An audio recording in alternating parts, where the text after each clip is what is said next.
আসসালামু আলাইকুম। সবাই কেমন আছেন? আশা করি সবাই ভালো আছেন। এই যে শীতের দিনে ঘন কুয়াশার ভিতরে যে খেওয়াল জাল খেয়ে মাছ ধরার অসাধারণ দৃশ্য, যে শীতের ঠান্ডা পানিতে নদী থেকে মাছ ধরা মজাই অনেক। দেখুন আজকে এই আঙ্কেলটি শীতের সকালেই একদম ভোরবেলায় তিনি যে কুয়াশা শেষ হয়নি এর আগেই তিনি খেওয়াল জাল খেয়ে মাছ ধরতেছে, যারা আমাদের ভাষায় বলি খেওয়াল জাল বা মুড় জাল, আবার অন্যান্য ভাষায় অন্যান্য এলাকার লোকেরা বলে ঝাঁকি জাল।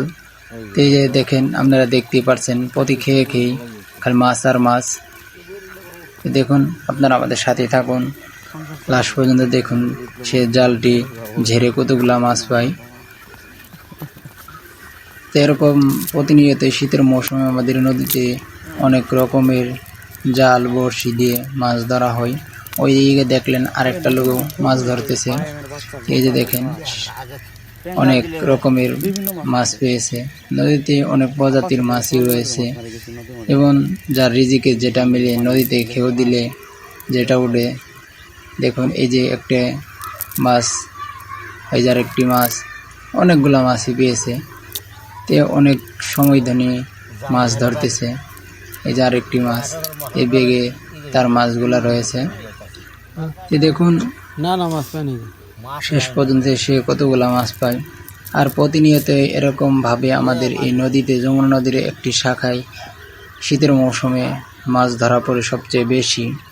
তে যদি ভিডিওটি ভালো লাগে তাহলে আমাদের চ্যানেলের সাথেই থাকবেন, একটি সাবস্ক্রাইব করে দিয়ে আমাদের চ্যানেলের সাথেই থাকুন। তে এই যে আঙ্কেল আরেকটি খেয়ে দেওয়ার জন্য প্রস্তুতি নিচ্ছে। তো দেখুন এবার খেয়ে তিনি কতগুলা মাছ পায়। দেখুন জালটি ভাগ ভাগ করে নেওয়া হচ্ছে।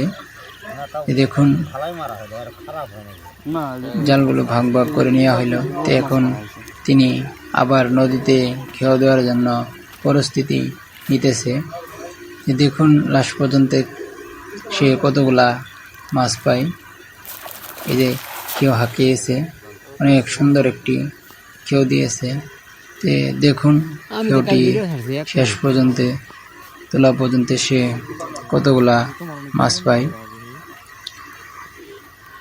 তে আশা করি ভিডিওটি আপনাদেরকে অনেক ভালো লাগবে, যেহেতু নদীতে মাছ ধরা দৃশ্য অসাধারণ দৃশ্য একটি। মাছ ধরা নদীতে মাছ ধরা শীতের মৌসুমে মজাই আলাদা।